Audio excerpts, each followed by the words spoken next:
Assalamu alaikum everyone. My name is Zainab Imtiaz. I hope so you all are fine. Today I am going to represent my topic ozone layer.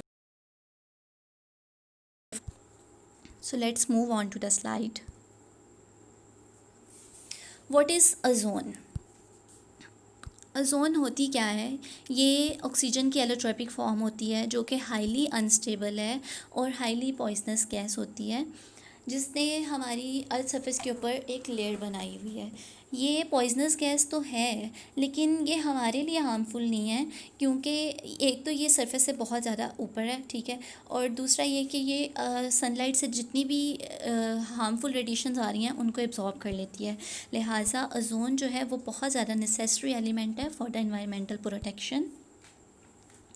Location of ozone layer, हमारी जो atmosphere है वो 6 layers में divide है जिसमें troposphere, stratosphere, mesosphere, thermosphere जैसी layers मौजूद हैं। लेकिन अगर ओजोन लेयर की कंसंट्रेशन की बात की जाए तो इसकी जो हाई कंसंट्रेशन है वो ट्रोपोस्फेयर के रीजन में मौजूद है जो कि 19 से 30 किलोमीटर का जो एरिया है उसको ओजोनोस्फेयर भी बोलते हैं।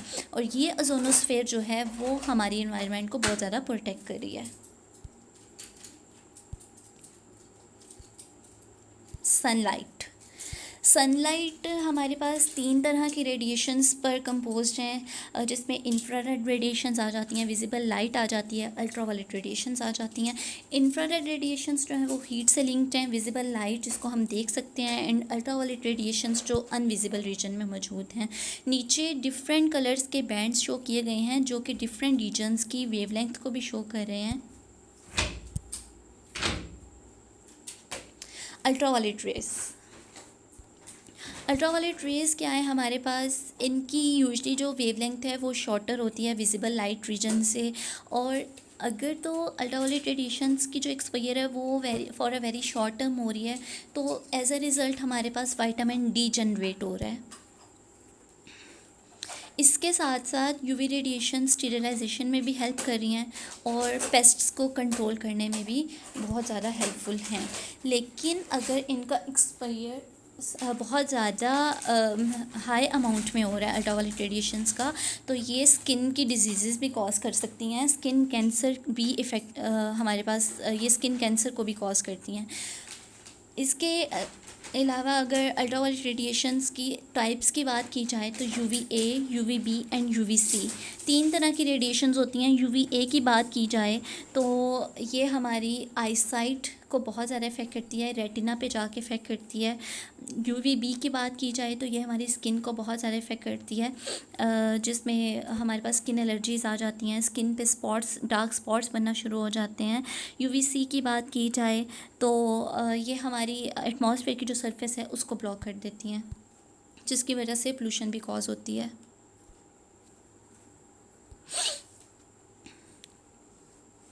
यूवी ए रेडिएशंस की बात की जाए तो ये क्या करती हैं, हमारी स्किन की जो डर्मिस लेयर होती है उसके ऊपर जाके अटैक करती है, ठीक है। तो एज अ रिज़ल्ट कोलाजन जो है वो डीजनरेट हो जाता है और स्किन एजिंग कॉज हो जाती है। यूवी रेडिएशन बी की बात की जाए तो हमारा जो डीएनए है वो यूवी रेडिएशंस बी को डायरेक्टली एब्जॉर्ब कर लेता है अपने अंदर जिसकी वजह से हमारे पास स्किन कैंसर कॉज हो जाता है। इसके साथ साथ ये हमारी इम्यूनिटी को भी इफ़ेक्ट करता है और बहुत से इन्फेक्शनल डिजीज़ भी कॉज होती हैं।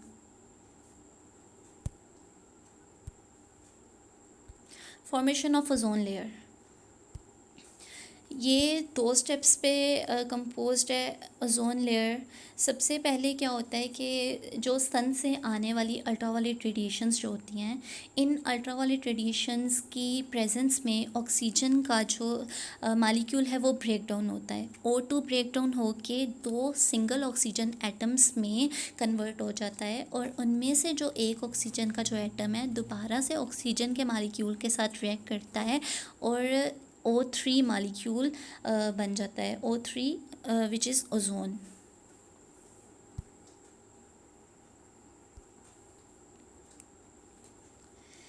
यहाँ पे डिफरेंट रीजन्स दिखाए गए हैं और ट्रोपोस्फेयर और स्ट्रेटोस्फेयर रीजन के दरमियान ओजोन की फॉर्मेशन है।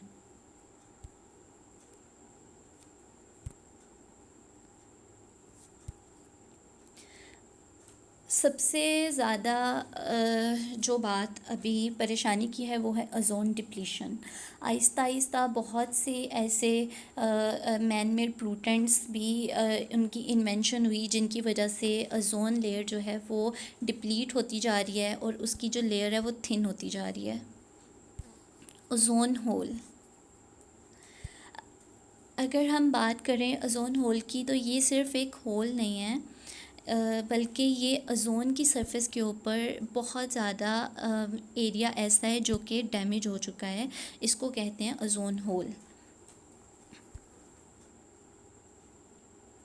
और ये ओज़ोन लेयर किस वजह से डैमेज हो रही है, बहुत ज़्यादा अमाउंट में पोल्यूटेंट्स प्रोड्यूस हो रहे हैं, जस्ट लाइक क्लोरोफ्लोरोकार्बन्स, जो कि हमारे बहुत से रेफ्रिजरेंट्स में भी क्लोरोफ्लोरोकार्बन्स का यूज़ होता है।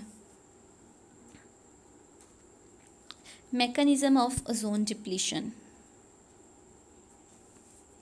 सबसे पहले क्या होता है कि जो यूवी रेडिएशंस हैं वो क्लोरोफ्लोरोकार्बन के अंदर मौजूद क्लोरीन को ब्रेक डाउन करवाती हैं। फर्स्ट स्टेप में जो यूवी रेडिएशंस हैं वो फॉल होंगी क्लोरोफ्लोरोकार्बन के ऊपर और as a result chlorine molecule जो है वो ब्रेक डाउन हो जाएगा। ये क्लोरीन मालिक्यूल जो है वो अब ओज़ोन के मालिक्यूल के साथ रिएक्ट करेगा और एज अ रिज़ल्ट ओज़ोन के 3 ऑक्सीजन के मालिक्यूल्स में से एक मालिक्यूल क्लोरीन के साथ आके रिएक्ट करेगा और फ्री ऑक्सीजन में कन्वर्ट हो जाएगा। फ्री ऑक्सीजन क्या करेगी, फ्री ऑक्सीजन रिएक्ट करेगी क्लोरीन के मालिक्यूल के साथ, एज अ रिज़ल्ट एक और फ्लोरीन का मालिक्यूल प्रोड्यूस हो जाएगा और ये फ्लोरीन है ओज़ोन लेयर करेगा। ओज़ोन ईटिंग केमिकल्स, हमारी ओज़ोन को बहुत से केमिकल्स खा रहे हैं। तो फर्स्ट पर तो जो कि क्लोरोफ्लोरोकार्बन्स में मौजूद होती है और देखा जाए तो एक क्लोरीन का जो एटम है वो हमारी 1 लाख ओज़ोन मालिक्यूल्स को डिस्ट्रॉय कर रहा है।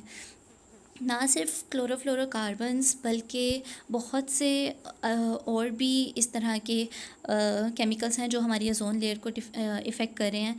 जस्ट लाइक पेस्टिसाइड्स की अगर बात की जाए तो उसमें मिथाइल ब्रोमाइड है, फायर एक्सटिंग्विशर्स की बात की जाए तो हेलोन्स हैं और मिथाइल क्लोरोफॉर्म जो है वो हमारी ओज़ोन लेयर को बहुत ज़्यादा इफ़ेक्ट कर रहा है।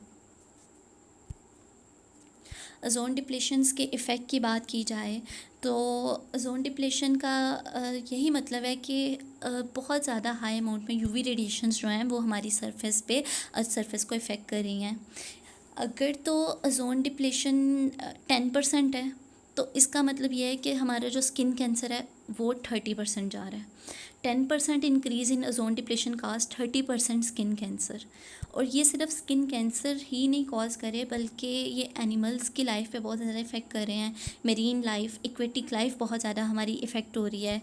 कैटरेक्ट्स का मतलब होता है आँख का मोतिया, ये हमारी आई साइट को बहुत ज़्यादा इफ़ेक्ट कर रही हैं और हमारी आइज़ के आगे जो वाइट कलर का बॉल सा बन जाता है उसको कैटरेक्ट कहते हैं। ये हमारी क्रॉप्स पे बहुत ज़्यादा इफ़ेक्ट कर रही है। इसके अलावा मेलानोमा एक कैंसर की डिज़ीज़ है जिसमें हमारे पास ब्लैक कलर के स्पॉट्स बन जाते हैं। ब्लैक रसोली होती है ना, उसको कहते हैं मेलानोमा। अब इन सब सिचुएशंस से निकलने के लिए हमें क्या करना चाहिए, व्हाट शुड वी डू?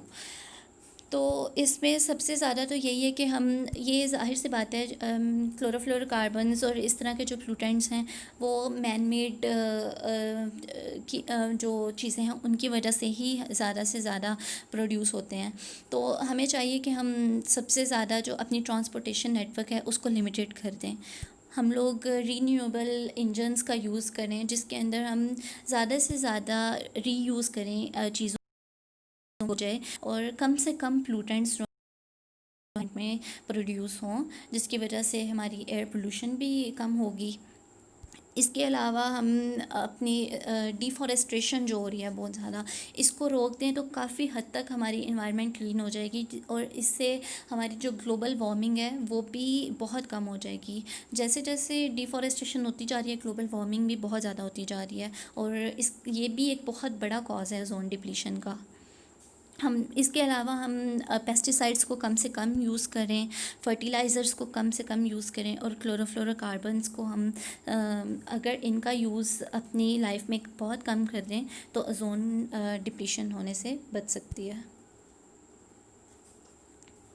16 सितंबर को वर्ल्ड ओज़ोन डे भी मनाया जाता है, और ये हम पर अब डिपेंड करता है कि हम किस तरफ लेकर जा रहे हैं इन चीज़ों को। That's all from my side. Thank you for your concentration. Allah Hafiz.